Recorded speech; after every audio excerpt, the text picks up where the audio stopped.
पर जाने यहाँ पर जाए तो कैसे जाए। मेरे तो मुंबई के बारे में पूछा, यहाँ पर कुछ घूमने लायक नहीं है। बाद में मुंबई के बारे में पूछा, मैंने कहा कि मैं कर दूंगा, तो वो तो भेज गया। मैंने बोली थी कि यहाँ पर जाना है, यहाँ पर अच्छा है, जा सकते हो। इधर बम पूरा दिन हमें भी मालूम है, अगर कोई भी सिटी हो, कोई भी सिटी हो तो घूमने के लिए एक दिन में तो नहीं हो सकता, मगर वापस तो कभी भी आए।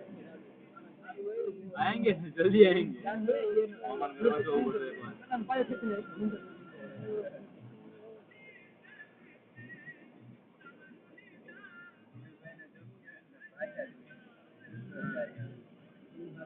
ये डेंजर इलाका है। कौन सा? ये नहीं, नहीं, ये बम कैसा है? बम बम बम का कोई कारण? Speed breaker. Speed breaker.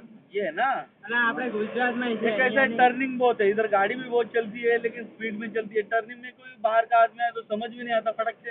हाँ वही वही। ये किसके लिए किया है? तो वह शांति से चलना, बराबर कि नहीं? अभी लोकल गाड़ी को सबको पता है कि इधर स्पीड ब्रेकर है। बाहर का कोई आए तो धड़ल जाता है, धड़ल धड़ाता है, ऐसा है ना। बाकी वो तपली कोई से हमारे इधर ना, तपली का ऐसा डेंजर कोई ही हाँ वो रास्ते बहुत अच्छे हैं, देखे। सब अच्छा है, जैसे आदमी बाकी सब साइड के सब अच्छा है, सब कुछ तकलीफ का काम है। और फिर जो कॉलेज है ना तुम्हारा, तो कुछ ये सब तुमको आने का अच्छा है। हाँ वो हमने देखा, 12वीं तक देखा, कोई गाड़ी नहीं है।